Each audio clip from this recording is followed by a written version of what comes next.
Probably we'll look back for another reaction video. Today we got something different. Every forbidden curse explained in 12 minutes by the Myth Explainer. I gotta hurry and get this shit done because I got shit to do. So, this video gonna be down in the description. What's it called? My last video gonna be down in the description. Like, subscribe, share. The Curse of King Midas. Let's kick things off with one of the most famous be careful what you wish for stories of all time, King Midas. Picture this. Midas was already insanely rich. Gold everywhere. Palaces, treasures, blinged out cups, you name it. But apparently, that wasn't enough. When the god Dionysus offered him a reward, Midas didn't ask for peace, wisdom, or even unlimited wine, which honestly would have made more sense. No, he asked for the power to turn anything he touched into gold. At first, jackpot. Imagine picking I up— already know how this goes. If you have heard the story, I'm not gonna let him explain it, but basically, literally everything you touch turns to gold. It's not a rock. Not good. Boom. Instant bar of gold. Shake someone's hand.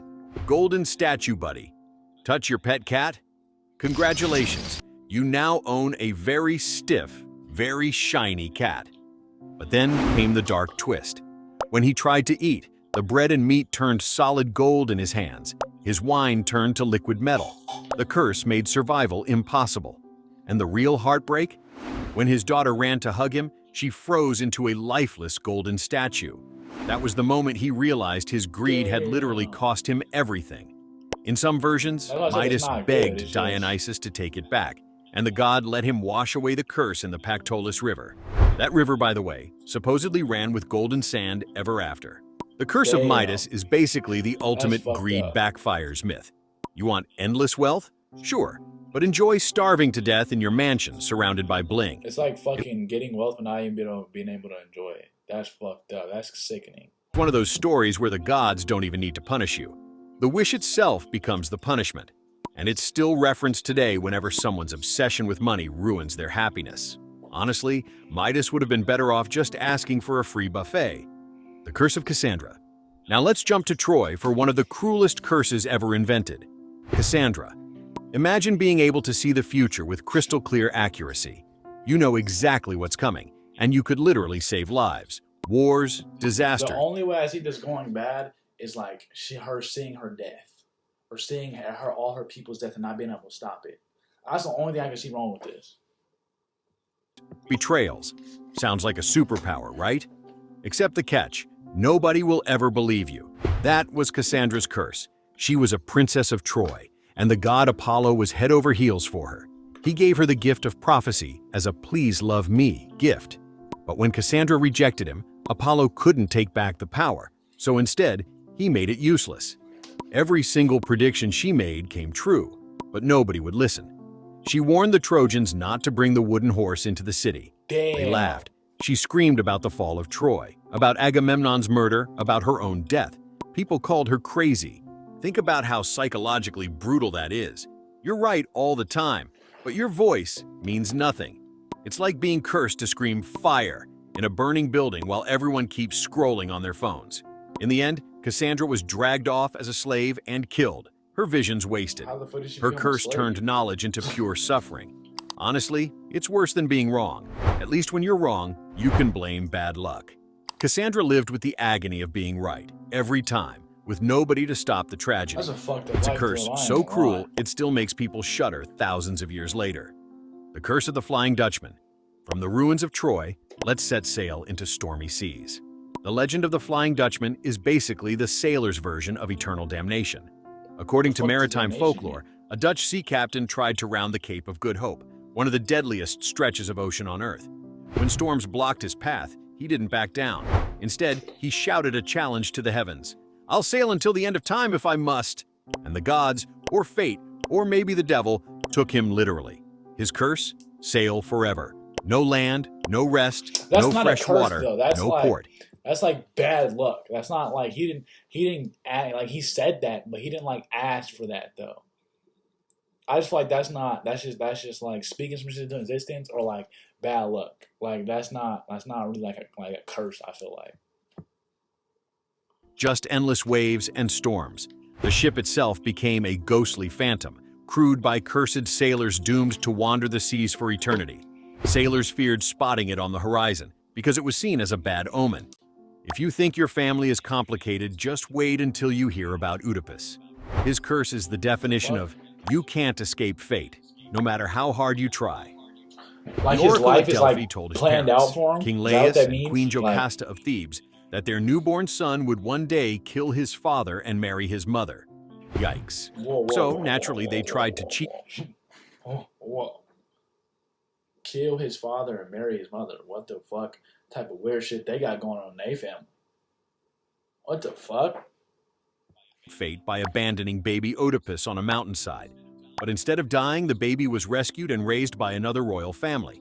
Fast forward, Oedipus grows up, hears a similar prophecy, and, thinking his adoptive parents are the targets, runs away to avoid disaster. Noble effort. Except, fate had other plans. He's gonna run into On the his road, he parents. gets into an argument with an older man and kills His him, dad. not knowing it's his real father. Bro. Later, he saves Thebes from the Sphinx and is rewarded with the throne and the queen's hand in marriage. Yep, that queen was Jocasta, So no his matter actual what the mom. fuck he did, his The fate curse was his came fate. full circle. When the truth finally came out, Jocasta hanged herself, and Oedipus blinded himself in horror. Moral of the story? Don't try to outrun fate. It's faster than you. The curse of Oedipus No, is so that's famous, not, it even bro. gave us the modern psychological term Oedipus complex. That's just like But beyond- extremely unlucky. Like, how the fuck, like, bro? That's crazy. That shows you that your words are powerful. Words can really be spoken to existence. I could bang it. So in that case, I'm gonna get some D1 offers. I believe that shit. I'm gonna get some D1 offers. Freud turning it into psychobabble, the original story is pure Greek tragedy. A guy cursed to do the exact thing he spent his whole life trying to avoid.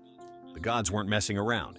They basically said, you can take all the detours you want, but you'll still end up right where we told you. And Oedipus's downfall became a timeless warning about pride, denial, and how life sometimes feels like a really dark cosmic prank. The curse of the pharaohs. Ever heard of the mummy's curse? This one comes straight from Egyptian legend and archaeology gossip. For centuries, locals believed disturbing the tombs of the pharaohs would bring misfortune, sickness, or death. The idea wasn't random. Ancient Egyptians literally carved warnings into tombs. Death will slay with the wings of speed he who disturbs the pharaoh's rest. That's not exactly a subtle do not enter sign. The legend really blew up in the 1920s when Howard Carter and his team discovered King Tutankhamun's tomb. Not long after, people connected to the dig began dropping dead in mysterious ways. Lord Carnarvon, the expedition's financier, died from an infected mosquito bite, and newspapers ran wild with the story of the pharaoh's wrath. Suddenly, the curse of the pharaohs was front-page news around the world. Never mind that most of the team lived long lives. The spooky coincidences were enough to make people This is believe. like crazy The curse bad idea luck. worked perfectly because it That's tapped into human wild. fears, greed, death, and disrespecting the past. Imagine prying open a tomb sealed for thousands of That is years, pretty with dumb. walls covered in hieroglyphs basically screaming, "Turn back!" Whether or not the curse is real, the idea of ancient kings reaching across time to punish grave robbers is too good to Grave ignore. robber? That's a And honestly, crazy title. the Egyptians would have loved knowing their warnings still give people goosebumps millennia later. The Curse of Atreus. If Greek mythology were a TV show, the House of Atreus would be the darkest, bloodiest soap opera ever made. Forget family feuds. This was an entire dynasty doomed by one horrible curse. It all started when Atreus' father, King Pelops, Brother, cheated in a chariot I'm race sorry, by bribing. I'm not talking a hella, but like this is interesting, and it's like I don't really have a reaction, but what the fuck, like this is like crazy lineups, like the fact, like brother, imagine you like open a casket and you're gonna die from an infected mosquito bite. And it's like it's not like it's in English. They can never tell. They're not gonna be able to tell until they decode it about what it's saying on the fucking tomb. Like imagine after he died, you decode it that says something you will die if you touch his tomb. That's crazy. Nigga died from a mosquito bite. That's wild, bro. Like so, I don't know. I don't believe in curses, but it is what it is. I don't know. Maybe I need to start believing in curses because this shit is giving me the fucking heebie-jeebies. A charioteer. To cover it up, he murdered the poor guy. On his deathbed, the victim cursed Pelops and his entire bloodline. And boy, did that curse deliver. Atreus himself feuded with his brother Thyestes over the throne of Mycenae. To get revenge, Atreus invited Thyestes to a banquet and served him a stew made from his own children. Yes, you heard that right. He literally fed his brother his kids. That act of horror locked the family into an endless cycle of blood, betrayal, and doom. Generations later, Agamemnon, Atreus' son, sacrificed his own daughter to win favorable winds for the Trojan War. When he came home, his wife Clytemnestra killed him in the bath. Then their son Orestes killed his mother in revenge, only to be haunted by the Furies. And it just kept spiraling. The curse of Atreus is like the ultimate don't mess with destiny warning. Every single person in that bloodline was doomed to suffer for the sins of their ancestors. It's messy, tragic, and kind of hard to keep track of without a family tree chart. But the point is clear. One bad act can poison generations. The Greeks loved this kind of drama. It made your family's cursed the most terrifying insult you could throw at someone.